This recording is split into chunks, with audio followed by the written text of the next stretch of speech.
আলম, জনাব সার্জিস আলম।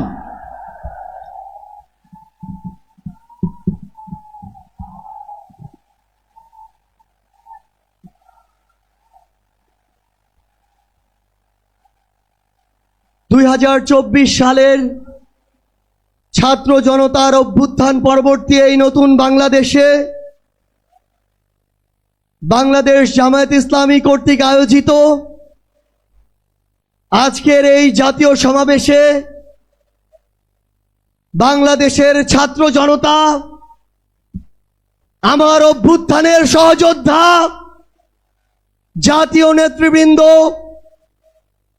সকলকে জাতীয় নাগরিক পার্টি এনসিপির পক্ষ থেকে সশ্রদ্ধ সালাম। আসসালামু আলাইকুম ওয়া রাহমাতুল্লাহ। সংগ্রামী সহযোদ্ধারা, অভ্যুত্থানের 1 জুলাই পেরিয়ে আমরা আরেক জুলাই এসে উপস্থিত হয়েছি, কিন্তু বাংলাদেশ থেকে মুজিববাদীদের ষড়যন্ত্র এখনো শেষ হয়নি। গোপালগঞ্জে এখনো মুজিববাদীদের আস্তানা ঘেরে রয়েছে। মুজিববাদীরা এখনো বাংলাদেশের বিভিন্ন জায়গায় সক্রিয় রয়েছে। এই মুজিববাদ একটি আদর্শ, শুধু আইনিভাবে এই মুজিববাদের মোকাবেলা করা যাবে না। আমাদেরকে অর্থনৈতিকভাবে, রাজনৈতিকভাবে, সাংস্কৃতিকভাবে এই মুজিববাদের কোমর ভেঙে দিতে হবে। আমাদের মধ্যে রাজনৈতিক মতপার্থক্য থাকতে পারে, কিন্তু এই মুজিববাদের প্রশ্নে, এই স্বৈরাচারের প্রশ্নে অভ্যুত্থানের সকল শক্তিকে ঐক্যবদ্ধ থাকতে হবে। সংগ্রামী সহযোদ্ধারা, এই বাংলাদেশে আবারও নতুন করে মুজিববাদী ভারতপন্থী শক্তিগুলো এখন সক্রিয় হচ্ছে। আমাদের মধ্যে মতপার্থক্য থাকতে পারে, কিন্তু এই বাংলাদেশে বাংলাদেশপন্থী ব্যতীত কোন দেশপন্থী, কোন বাদপন্থী, কোন শক্তির আর জায়গা হবে না। সংগ্রামী সহযোদ্ধারা, এই বাংলাদেশে আর ভারতীয় আধিপত্যবাদের জায়গা হতে দেয়া যাবে না। অন্য যে কোনো দেশের নামের কোন আধিপত্যবাদের জায়গা এই বাংলাদেশে হতে দেয়া যাবে না। সংগ্রামী সহযোদ্ধারা, হাজারের অধিক ছাত্র জনতা জীবন দিয়েছে। আমার হাজার হাজার সহযোদ্ধা আজকে আমার সামনে রয়েছে। আমাদের একটা আকাঙ্ক্ষা ছিল, গত জুলাইয়ে, ওই অগাস্টের 5 তারিখে আমাদের যে স্বপ্ন ছিল, আরেক অগাস্ট আসতে চলেছে, আমাদের সেই স্বপ্নগুলো পূরণ হয়নি। অন্তর্বর্তীকালীন সরকারের কাছে আমরা সুশীল সরকারের ভূমিকা চাই না। আমরা তাদেরকে অভ্যুত্থান পরবর্তী সরকারের ভূমিকায় দেখতে চাই। আমরা স্পষ্ট করে বলতে চাই, অভ্যুত্থান পরবর্তী বাংলাদেশে আমাদের বিচার লাগবে। এই বাংলাদেশে খুনি হাসিনার বিচার হতেই হবে। খুনি হাসিনার বিচারের রায় হতেই হবে। খুনি হাসিনার বিচারের রায়ের কার্যকর আমরা দেখতে চাই। আমরা স্পষ্ট করে বলতে চাই, এই বাংলাদেশে বিচার বিভাগকে কোন দলের বিচার বিভাগ হিসেবে আমরা দেখতে চাই না। আইন শৃঙ্খলা রক্ষাকারী বাহিনীকে ক্ষমতার তোষামত করা বাহিনী হিসাবে আমরা দেখতে চাই না।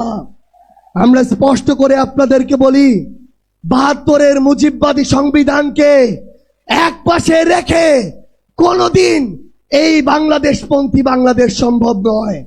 আমাদের নতুন সংবিধান লাগবে, আমাদের গণপরিষদ নির্বাচন লাগবে, আমাদের নারীদের অধিকার আমাদের নিশ্চিত করতে হবে, আমাদের সংখ্যালঘু ভাই বোনদের অধিকার আমাদের নিশ্চিত করতে হবে। আমরা 1947 সালের উপনিবেশ বিরোধী যে আকাঙ্ক্ষা, 71-এর স্বাধীনতার যে আকাঙ্ক্ষা, 24-এর মুক্তির যে আকাঙ্ক্ষা, সেই আকাঙ্ক্ষাকে ধারণ করে ঐক্যবদ্ধভাবে আমাদের আগামীর বাংলাদেশ গড়তে হবে।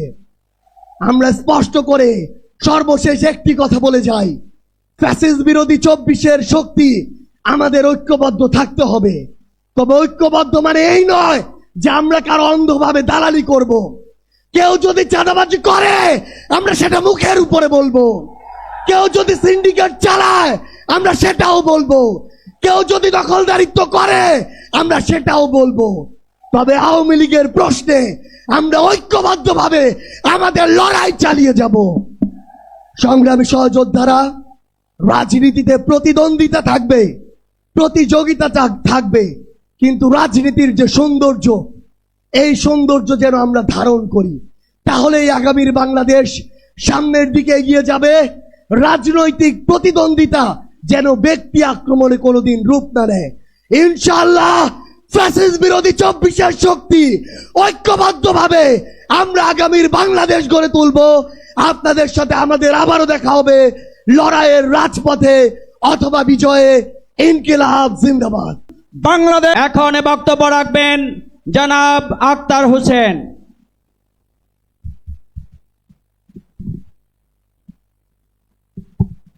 বিসমিল্লাহির রহমানির রহিম। বাংলাদেশ জামায়াতে ইসলামী কর্তৃক আয়োজিত আজকের এই জাতীয় সমাবেশে উপস্থিত সংগ্রামী মুসলিম জনতা, আসসালামু আলাইকুম। শুধু ক্ষমতার পালাবদলের জন্য 24-এর অভ্যুত্থান হয় নাই, ক্ষমতার ভারসাম্য নিশ্চিত করে নতুন গণতান্ত্রিক বাংলাদেশ বিনির্মাণের জন্য 24-এর অভ্যুত্থানে আমরা অংশ নিয়েছিলাম। বাংলাদেশে শুধু নির্বাচন দিয়ে এদেশের গণতন্ত্রকে সুরক্ষা দেওয়া সম্ভব নয়। 14, 18, 24-এ নির্বাচন হয়েছে, কিন্তু বাংলাদেশের গণতন্ত্রকে সুরক্ষা দেওয়া সম্ভব হয় নাই। এদেশের গণতন্ত্রকে সুরক্ষা দিতে হলে নির্বাচনের পূর্বেই মৌলিক সংস্কার বাস্তবায়ন করতে হবে। ক্ষমতার ভারসাম্যের প্রশ্নে উচ্চ কক্ষে ভোটের অনুপাতে পিআর পদ্ধতিতে নির্বাচন আয়োজন করতে হবে। পিআর পদ্ধতিতে নির্বাচন হলে উচ্চ কক্ষ চাই না, এই বক্তব্য যারা দেয় তারা জাতির সঙ্গে প্রতারণা করে। ভাইরা আমার, এই বাংলাদেশের মানুষেরা দীর্ঘ সময় ধরে জেল, জুলুম, রিমান্ড, গুম, খুন, ক্রসফায়ার, আয়নাঘর, গণহত্যা, মানবতা বিরোধী অপরাধের মধ্য দিয়ে আমাদেরকে জীবন অতিবাহিত করতে হয়েছে। এই বাংলাদেশের মুসলমানরা তারা সংখ্যায় বেশি হলেও অধিকার এবং মর্যাদার প্রশ্নে অপরায়ণ করে তাদেরকে সংখ্যা লঘুর থেকেও ছোট করে রাখা হয়েছে।